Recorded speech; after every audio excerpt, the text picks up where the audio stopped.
Grim morning and welcome to the Grim. I'm your host, Kristen. On today's episode, we'll be opening the gate and entering Oddfellow Cemetery, located in Centralia, Pennsylvania. The aroma of coffee mingles in the air. The gates stand open. Step carefully. It's time to descend into the hauntings of history. It's not often you find a cemetery in better condition than the town surrounding it. But in Centralia, Pennsylvania, even that strange inversion somehow deepens, because the town itself is a ghost town, not by choice but by necessity. The government mandated evacuation, driven by the underground mine fire that still burns today, reads like something pulled from a horror script. It's no surprise that Centralia would go on to inspire the movie Silent Hill. Yet everything about this place feels as though it exists just outside the world we know. Abandoned, unsettling, otherworldly, emotional. A destination for the curious, the mournful, and those drawn to the eerie. And yet not entirely empty. A handful of residents, fewer than 5, still refuse to leave, holding on to a place the rest of the world was forced to abandon. But what makes Centralia truly unsettling isn't just the silence of its streets. It's for what remains cared for. 3 cemeteries still stand within the town that are not forgotten. They're maintained, visited, loved. Flowers still appear, grass is still cut. Names are still remembered by families who now live miles away, but they're also active. It creates a quiet contradiction, an oxymoron for cemetery enthusiasts. Because here it isn't the graves that have been abandoned, it's everything else. An active cemetery in a ghost town is a lure for anyone, and with that lure comes questions. But in Centralia, the answers never arrive cleanly. They scatter, circle, and lead somewhere else entirely. And at the midst of it all sits Oddfellow Cemetery, a burial ground belonging to the Independent Order of Odd Fellows, a name that feels almost too fitting for a place like this. A society built on friendship, love, and truth, its symbol bound together in an unbroken chain. The order traces its origins back centuries to England, born in a world rigidly divided by class. And yet, according to one telling, it welcomed those it wasn't supposed to. Not just the wealthy or well-born, but the working class men as well. At the time, that kind of openness was unusual, odd, and the name stayed. For an organization shaped in such a rigid era, the Oddfellows carried a quiet kind of progressiveness. The American branch was formally founded in 1819 in Baltimore by Thomas Widely, before breaking away and reshaping itself into something distinctively its own by the 1840s. And in 1851, it became the first national fraternal order to formally admit both men and women, an inclusion that set it apart. Even as other boundaries still remained, their presence spread steadily across the United States, finding a strong foothold in Pennsylvania's coal region, Centralia among them. They built lodges, communities, and eventually cemeteries, places where members could remain together even in death, places that reflect what they were known for above all else, caring for their own. And yet, like many organizations of its time, it carried contradictions. It spoke of unity while limiting who could belong, preaching charity while drawing careful lines. But here in Centralia, those divisions feel distant. The town has emptied, the streets have gone silent, but the cemetery remains. Still tended, still visited, still refusing to disappear, as if the Oddfellows are keeping one final promise, that no one among them would ever be truly abandoned. The first burial on these grounds was Sarah Buchanan in 1858, though her headstone now seems lost to time, untraceable among the markers that remain. As visitors walk the cemetery, they'll notice something else. The plots feel irregular, almost unplanned, as if order was never the intention. No clear explanation survives why it was laid out this way, and still it continues. The most recent burial in 2013, Charles Michael, proves that this is not just a relic of the past, but an active resting place, one that isn't quite finished yet. Records of those laid to rest in Oddfellows are scarce. Fraternal burial society grounds often follow different practices than public or private cemeteries with their records, leaving behind fewer traces of the lives within. The cemetery is cared for by the First United Methodist Church in Mount Carmel, Pennsylvania, where visitors can send donations to help maintain the grounds. Because in a town that was forced to disappear, someone is still making sure the dead are not left behind. Yet as you take in the grounds, the question remains, why is Centralia a ghost town? What happened here? Was it simply human error in the 1960s or something more? If I hadn't told you from the beginning about the mine fire, would you have known the truth behind Centralia's fate? It starts as a simple mistake, but one that could not be contained. Not a fire that burns in the open, but one that moves unseen through tunnels, through veins of coal, and through the hollowed out earth beneath the town. The Centralia mine fire has been burning since at least May 27, 1962. Its true origin remains a mystery. Some say it started when the borough attempted to clean up a trash-filled land pit near Oddfellow Cemetery, around 100 yards away, setting the pile on fire. Others claim hot ash or coals dumped into the pit ignited the coal stream below. Local legend whispers of an older, forgotten fire from 1932, the Bass Colliery Fire, that never fully died. Whenever the spark the fire found its way through cracks and openings, slipping into a labyrinth of abandoned mines beneath the town. Once it reached the coal veins underground, it didn't stop.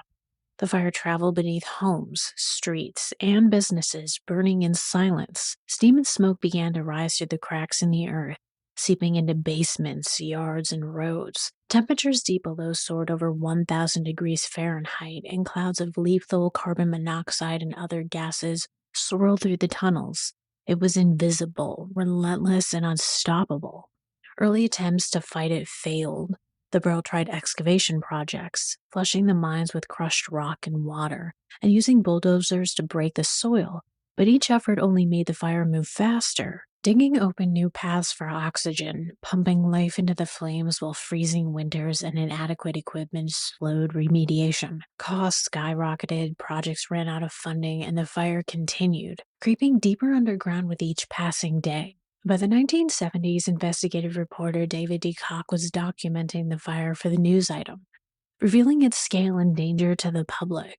Residents began noticing strange occurrences, steam rising from the streets, subsidence in backyards, and foul odors seeping from the ground. Officials measured lethal levels of carbon monoxide enclosed by nearby mines. Despite warnings, the fire continued, moving silently beneath the town. By the 1980s, the fire was no longer just an underground threat. It became a surface hazard. The earth began to collapse in unexpected places, and the first sinkholes appeared. Backyards, streets, and even parts of Pennsylvania Route 61 became unstable. The danger was no longer invisible. It was real, and it was waiting.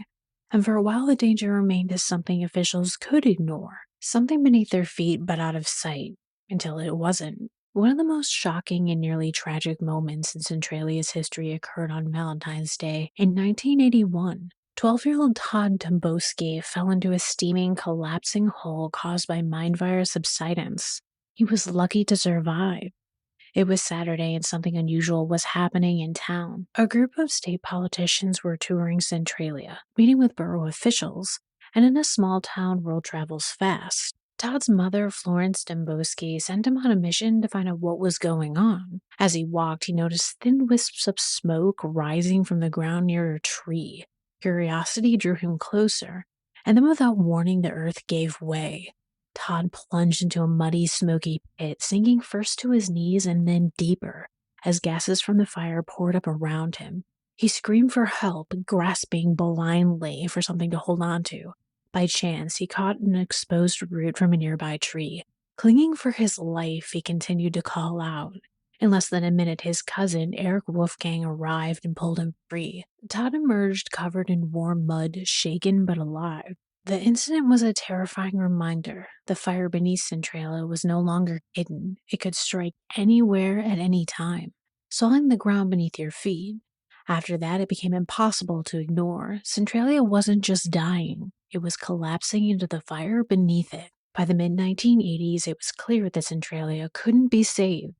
In 1984, Wilkes-Barre Representative Frank Harrison secured legislation approved by Congress, allocating more than $42 million for relocation efforts. Most families accepted the buyouts, but a few families refused to leave, clinging to their homes despite repeated warnings. In 1992, Pennsylvania Governor Bob Casey invoked eminent domain on all properties in the borough, condemning every building. Legal challenges failed, and in 2002, the U.S. Postal Service revoked Centralia's zip code, 17927. By 2009, Governor Ed Rendell began formally evicting the remaining residents. By 2010, only 5 homes were still occupied, inhabited by people determined to stay. They claimed they were victims of massive fraud, arguing that relocation efforts were driven primarily by the enormous value of coal beneath the town. The final legal battles continued until 2012. The last handful of residents lost their appeals, and in 2013, an agreement allowed the few who remained to live out their lives in Centralia, after which all property rights would be claimed through eminent domain. Centralia, though, wasn't alone in its fate. The mine fire spread beneath nearby Burnsville, forcing that town to also be abandoned and leveled. Many questioned the motives of officials, relocating residents while allowing the fires to burn, rather than take precautions with care or compassion. Coal miners have always lived dangerous lives, their families exposed daily to risk. Yet the threat of losing not just lives, but homes, memories, and an entire town seems to have been lost on those charged with protecting them. Today, the ruins of Centralia have become a strange tourist attraction. Visitors wander the empty streets, watch smoke and steam curl from cracks in the earth, and walk the abandoned stretch of Pennsylvania Route 61, once called the Graffiti Highway, though in 2020 the road was covered with dirt to limit public access. Even now, the fire beneath Centralia continues to reshape the landscape. Increased air pressure from the underground blaze, combined with rainfall, has created Pennsylvania's only geyser, the Big Mine Run geyser nearby Ashland, which continues to erupt as a form of flood control. Centralia may no longer be a town of people, but it is a town of stories, smoke, and fire. A place where the past and present continue to smolder together. Beyond science, the local folklore offers its own explanations of the fire's persistence. Beyond the science, local folklore offers its own explanations for the fire's persistence.